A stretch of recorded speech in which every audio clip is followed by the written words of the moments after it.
Welcome to Good Day Street Talk, everybody. I'm Antwan Lewis. Here's what we're working on today. It's back. The Take Steps Walk to raise awareness for Crohn's and Colitis and that foundation. Find out where you can come out to show your support. Then later, honoring our home healthcare workers. It's a first of its kind award ceremony that's recognizing their important contributions to the healthcare industry and beyond. But first, we love to talk about this. The 7th annual Tunnel to Towers Tower Climb New York City honors all of America's heroes. The event takes place on Sunday, June the 4th. The event supports the great work of the Tunnel to Towers Foundation, and the chairman and CEO, Frank Siller, our friend, is here with us this morning. Always a pleasure. You hear the applause in the background, right? How are you? I'm really good. We've been real busy this year, doing some great work, and I always love coming here, talking to you every year about the climb, because we honor so many beautiful and great heroes. Absolutely we do. Let's talk about it. 7th annual, Sunday, June 4th. 1,000 participants? Yeah, we're allowed to have 1,000 people sign up. There's some registration still open, so people might want to join us. They could go to t2t.org, and if they can't join us, they could support us by, donating, as I always ask, for $11 a month. So we honor all those who perished on 9/11, but most certainly our first responders, who many of them were running up those stairs to save people's lives. And we have 3 beautiful widows who are going to be our honorary starters this year. They are the wives of Lieutenant Brian Sullivan, Lieutenant Joe Maiello, and firefighter Christopher Slutman, all who have died in the line of duty, 2 as firefighters, and Chris Slutman, who was a firefighter but also died protecting our country overseas in Afghanistan. So he is a special superhero, I call them all. Absolutely. But most certainly when you serve as a firefighter here in New York and then go serve our country and give your life overseas for us, it's a special story. But these great families are going to be there joining us, and we're there honoring them.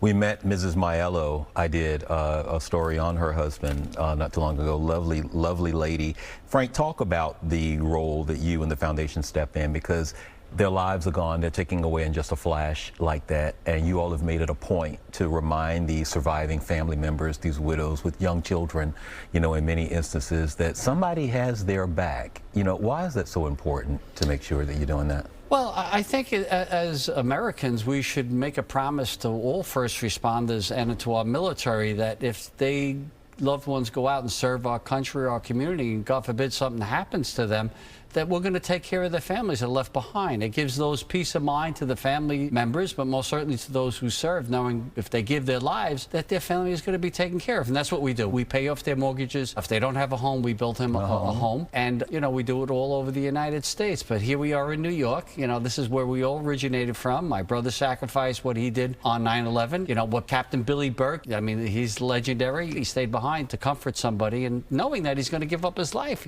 But how many of them were going up those stairs knowing there was a big possibility they weren't going to come down? So what we do here is we honor those who perished on 9/11, but we also make sure that we raise the money to take care of all those who continuously die for us, whether it be 9/11 illnesses or just die, protecting us every single day and leave young families behind. But you also have extended that same protection and generosity, if you will, to just those who may come back not fully themselves, whether it's, they've lost a limb, a member or something. You've also built or had retrofitted homes, redesigned for those. So you're remembering everybody.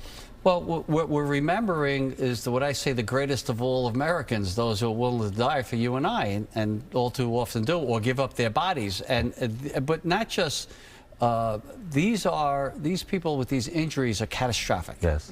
Double amputee, paraplegic, quadriplegic, traumatic brain injury where they could barely function. And yes, we build these smart homes all across America. And now we're doing it for law enforcement. We used to just do it for military members. Now we do it for first responders that, maybe get shot and paralyzed, or a firefighter in a building that collapses and now paralyzed or lost their legs. We do that all over America. So the need is tremendous. The need is tremendous out there. We just want to keep on doing this type of work, but first and foremost to make sure we never forget the sacrifices that is being made. You betcha. All right, let's talk about the climb. Last year was the first time in person since the pandemic. Correct.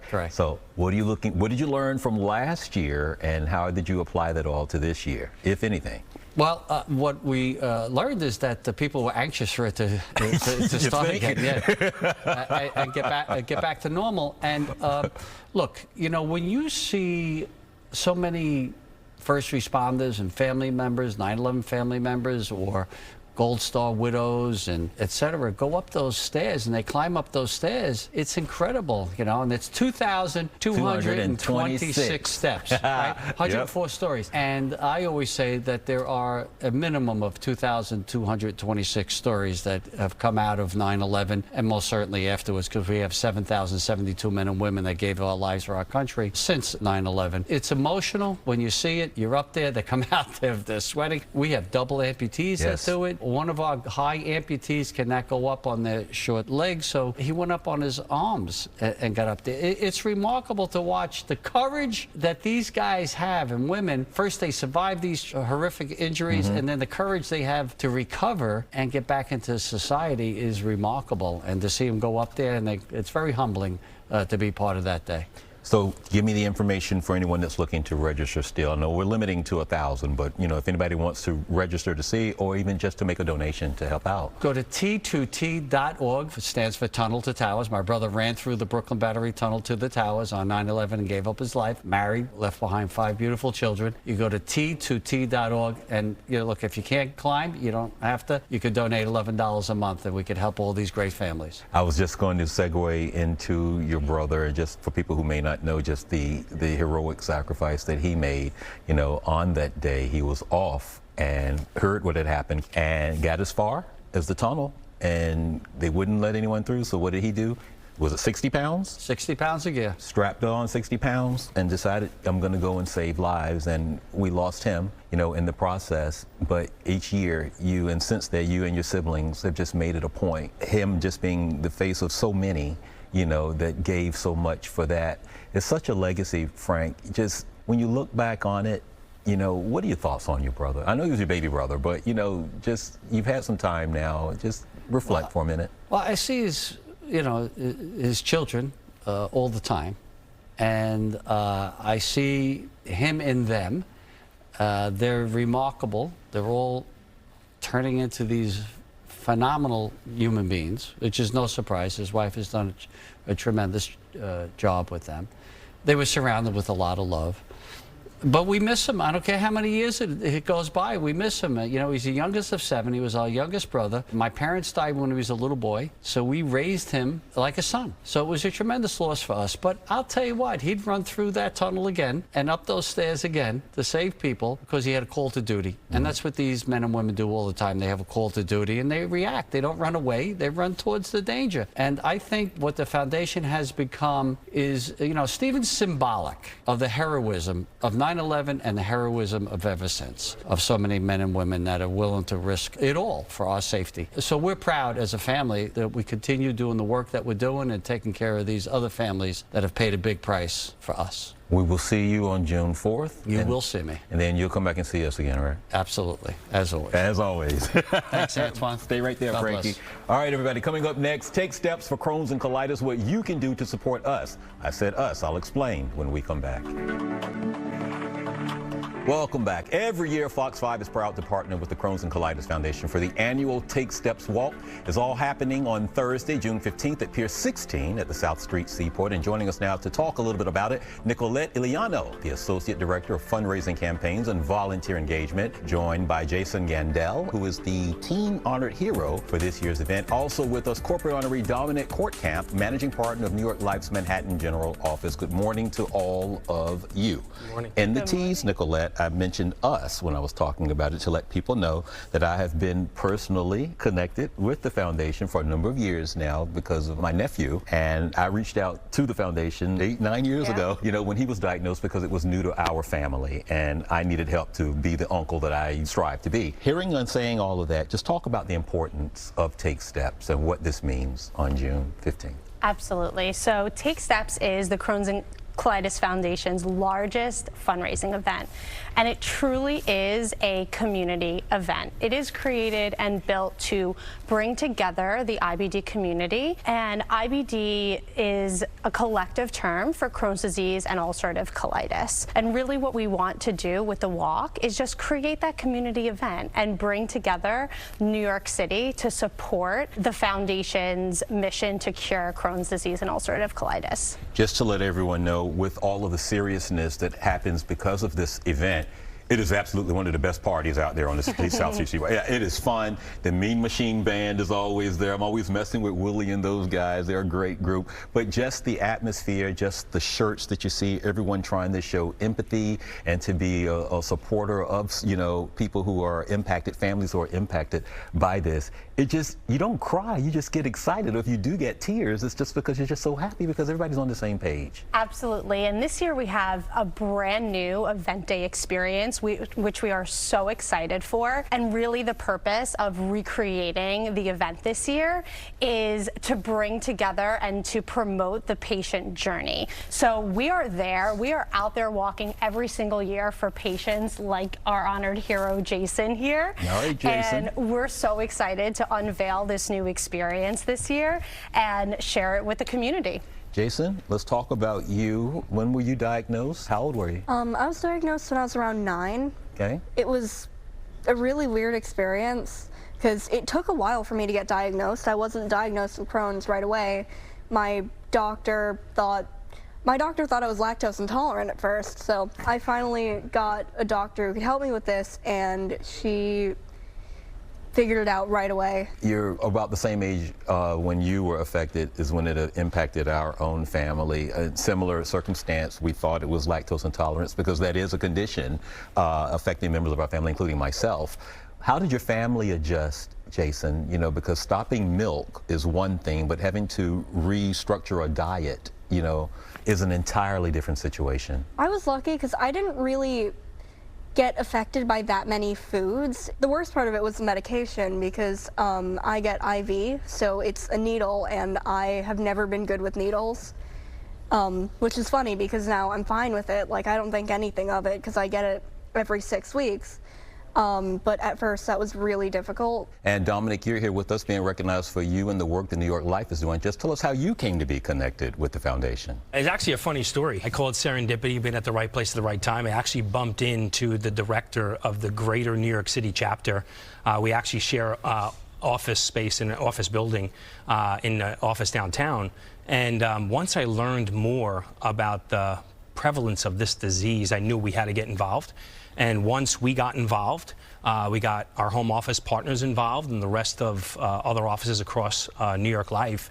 And just most important is the power of the people and being committed to change. And that was the most important for us. Dominic, how familiar with the disease, with everything that encompasses IBS? Were you? You know, I really wasn't. And I think it was the eye-opener for me was when we decided to support the foundation.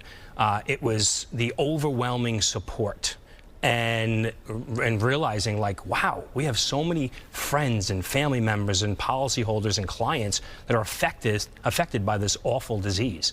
And I think it's the stigma behind the symptoms of why maybe this is unspoken about or underspoken about. And we knew we just had to get involved. Dominic brought up a good point, Nicolette, because for a long time it was the thing that you talked about, you know, in a corner, or it was in whispers. Yeah. You know, that's not the case, thankfully, anymore. As we talk about raising awareness, how does the foundation view these conversations now taking place in public, and no one's not being shamed or, you know, afraid to talk about what's going on? Yeah, absolutely. I mean, I think it's an important point to note that there is 1 in every 100 Americans that is living with IBD. So the odds are that somebody that you know, somebody that you work with, a friend, a family member, has either Crohn's disease or ulcerative colitis. And it is our job at the Crohn's and Colitis Foundation to bring awareness to these diseases, to raise funds so that we can find cures. And we do that through events like Take Steps. And we fundraise for the foundation because we are able to provide funding for research initiatives, for patient advocacy and support services. And all of these things get us closer to cures. So that is really, really our mission. Dominic, have you been to the Take Steps? Have you ever been to Yeah, we have, actually. Cool, last year right? was our first. It was really cool. We rallied our troops together, and we helped and volunteered to set everything up. And it was just a great experience, and getting more people from the community involved. And that's the most important, really making everybody aware of the importance of giving back. I think that's so vitally important, especially after what we all just went through over the past few years. Very, very important. Jason, have you ever been? Yes, for many years. I have a lot of friendship bracelets. This one, my first one, is from the first walk that I went to. Do you have a team? Yes, I do. Tell me your team's We're name. called the Crystal Gems. It's Steven Universe. And it's me, my family, and some friends. How about that for a segue for you to give us the information for the website, Nicolette? Absolutely, and I think these two here are such a great example of how important it is to get involved for a cure that means so much. So we would love to have everybody out there join us on Walk Day, June 15th at the South Street Seaport. Pier 16, that's right. And you can get involved by creating your own team, get involved with your friends and family. If you work for a company and you'd like your corporation to get involved, we have corporate teams, we have corporate sponsorships. There are so many ways to get involved. If you want to volunteer your time, that's available too. But you can find out more information at cctakesteps.org and just search New York City. And I will be there. I am emceeing it again. Yep. I was away last year, but all the other years I have definitely been there. So if you are coming out to Pier 16 on June 15th, I'll be the one up there on the stage yelling, the one with no hair and the glasses on. You say hello to everyone at New York Life, and thank you for your support and the process of you showing that you are supporting, such an important cause. Absolutely. You continue to grow and prosper, and you come back and see us, okay? And I will see you on the 16th, all right? Thanks so much, Antwan. Stay right there. Saluting our home healthcare workers, a first-of-its-kind award ceremony to honor their important work in the wake of the pandemic. We'll tell you about that when we come back. Welcome back. The COVID-19 pandemic has shown the critical importance of healthcare workers. Now, among the essential roles, that was, of course, home healthcare workers. And now one organization is saluting them with the first ever Care Star Awards. And here to tell us all about that, Kevin Howell, founder of Anchor Group. And also joining us is caregiver Uriel Clark Spring from Brooklyn. Hello and good morning to both of you. Good morning, Antwan. Thanks for having us. So just tell us about how the award ceremony and how it all came to be, Kev. Well, I mean, pre-pandemic, around 2018, my team and I, we figured we wanted to recognize home care workers because most of our clients are in the healthcare space, and we saw the gap as it pertained to welfare of the worker and just the inconsistency from agents to agencies as to how they deal with home care workers. And so we wanted to provide a lens through which we wanted to see the world, as it were. And the Care Star Awards came out of that general theme. Was it an easy sell to get everybody on board, because... It's progressive. That's a fair question. It's progressive because though we conceptualized the event in 2019, the pandemic happened. And so now post-pandemic, we were talking to many partners, health plans, agencies. It's not a hard sell. Everybody knows the work of the home care workers. Right. And everybody is connected to the work of the home care workers. Somebody got a mommy or a daddy or an auntie or a friend, grandparent that have gone through the process with a home care worker. So I think in a lot of ways, it's not a hard sell, it's the mobilization. Because it wants to create an event that is more than a certificate. At the end of the day, you want to create a swell where the home care worker can be recognized for their work, but the next person who needs care can get information as to how to get care. So it's not just about the award, it's about the industry. And drive, especially with the baby boomers and so many seniors. I mean, if you're 45, 55-year-old, your parents potentially might need care. Do you know how to get that parent care? And so that's a big part of the event. I'm square in the middle of that range you just gave. Before we bring Uriel in, just tell us about how many people are being recognized. We'll be doing a short list with judges, and then we're doing a voting.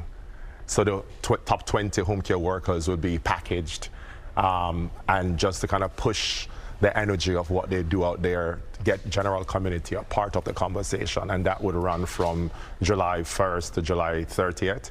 And then the awards is on August 3rd. Uriel, how long have you been a home health care worker, dear? Well, presently with my agency, 30 years, but I work somewhere else with Upjohn Healthcare for an additional 10 years. So you've got 40 years, you know, of taking care of others. What was your motivation to decide this is what I want to do? This is what I want to dedicate my life to doing? Passion and love of humanity. Why is that important, Uriel? I think I'm a giver, so therefore, I want to see the best happen to any age group. I'm not prejudiced with any age because we take care of millennials, we take care of Gen Z, we take care of the baby boomers. So it's a wide range, a wide spectrum of people.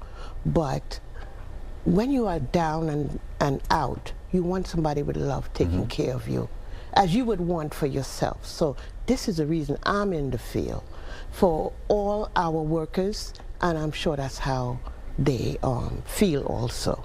I'm speaking on behalf of all the home care workers. And you are speaking quite well, dear. Stop being nervous. You're fine. You're at home here. I have to ask you, though, how did you, and now I'm talking about you, I want you to speak for you, Uriel. How did you handle doing your job with the same level of dedication in the pandemic? Well, you know, I don't want to put an age on myself, but I went through the snowstorms, the blizzards, the hurricanes, and also the transit strike. I had to walk to work, and that was more challenging than the pandemic, because I practice what they teach me in my agency so that I am safe and my patients are safe. And then when I go back to my family and my grandchildren, they're safe. It's more than one level that you have to practice safety with. So the pandemic, I didn't have to adjust or pivot. I just continued doing what I've always done. The submission and nomination process, you know, just quickly, Kevin, what are you all looking for? And if someone wants to nominate someone, the website where they should go, sir? So you can go on www.carestaraward.com. All information is there in terms of what the submission should be. I mean, we're obviously looking for more partners to be a part of the conversation, more health plans, obviously, lifestyle brands who want to provide impact to the home care worker. This is an opportunity. And media partners, of course, we're definitely looking for media partners to be a part of the celebration for us. And obviously, I mean, our partners are excited. Several agencies have been supporting us so far. Cabs Home Care, JASA Care. We're talking to the 1199 unions. And then the ceremony is? It's August 3rd. August 3rd. But it's a series of events and activities leading up to the August 3rd event. So you got stuff going on. Yes, there's a lot of stuff going on. Yeah. Nice to meet you, pleasure. Kevin. Say hello to everybody in the Definitely, group for us. Thank you for 40 years of being selfless, you know, and putting others before yourself. Thank you. Thank you for having me. Oh, you come back and see us. Very nice. You hold. I'm gonna give you this. You do it the next time. Stay right there. All right, everybody. That's it for today's show. We thank you so much for joining us. For all of us here at Fox 5, I'm Antwan Lewis. Thank you for watching. We'll see you again next time for more Street Talk. Thanks for the company.